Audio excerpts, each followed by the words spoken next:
Hi again, everyone. I hope you're all doing really well.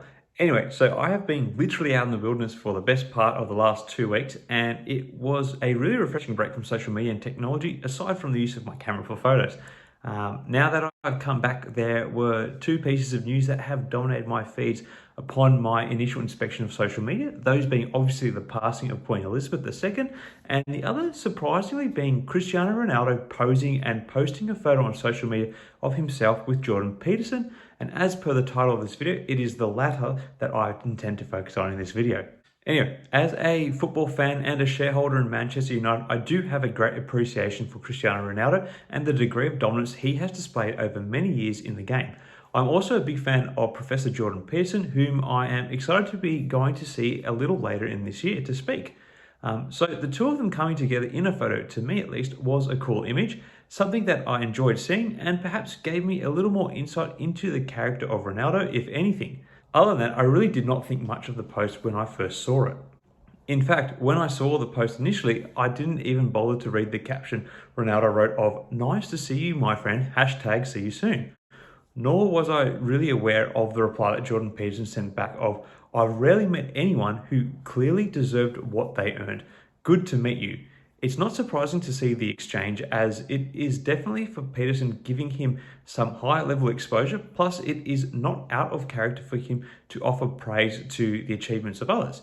Having spent his professional career largely as a clinical psychologist and academic, I dare say meeting someone of Ronaldo's caliber when it comes to achievement, drive, and success in their field would have been a memorable meeting for Jordan Peterson.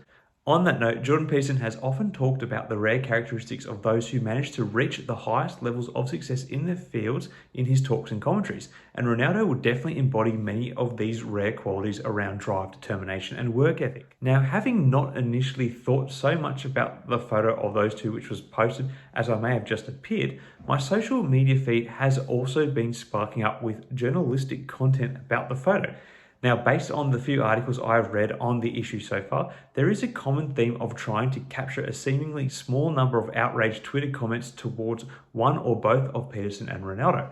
However, there was one piece of journalism which really did come from the depths of the gutter, and perhaps it is not surprising, but it was from Lad Bible.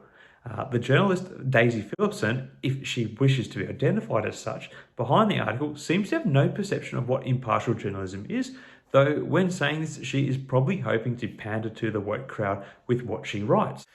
There is one line which particularly stands out in the piece, that is where Daisy writes, "Despite being accused of promoting racist, transphobic, and misogynistic ideas, Peterson clearly has a friend in Ronaldo." What the journalist is trying to do with this line, as well as the tone of the rest of the article, is to pigeonhole Jordan Peterson as being someone who poses these views, as well as tarring Ronaldo with having the same views by way of association. Now, I don't agree with everything Jordan Peterson necessarily comes to conclusion on, but what I do respect is that he is a person of reason who not only evidences his views, but he is also more than happy to evolve and change his positions in light of new evidence, and does admit when he believes he has been wrong on an issue. The labels being thrown at Peterson in this article of being racist, transphobic, and misogynistic are all largely based on one-line Twitter comments from those who feel threatened that Jordan Peterson's views reduce the credibility of their own convictions. Or so I believe. So the comments on Twitter that attempt to detract from Peterson are not unexpected and commonplace when it comes to Peterson. However, trying to use the tone of an article to detract from Peterson's character, a character which I and many others who have actually bothered to listen to him or read his work know is just cheap and diminishes any credibility that this Lad Bible journalist actually has. Now, I'm probably going to go on a bit of a tangent here now, but I quietly believe that those who oppose the views of Jordan Peterson have not actually listened to him objectively speak about the issues that he seems to offend them over. Also, the fact that he is such a well-read and articulate orator threatens those who oppose him, as they often psychologically believe they come from the morally and intellectually superior position. However, by associating yourself with those views and not properly understanding the issues you are taking a side on, it makes you a hollow proponent of your own ideas. This is why when someone can scratch below the surface of these hollow convictions, as Peterson can do, and on a scale via his large social media platform, is considered a threat. A threat that you were possibly wrong and are about to be ousted. Trying to write that intellectual threat off with a one-liner in a tweet is not an act of intellectual superiority. It is a way of either masking your hollow views or is a way of being able to avoid engaging in any meaningful debate as you are labeling your opponent from the outset as being invalid.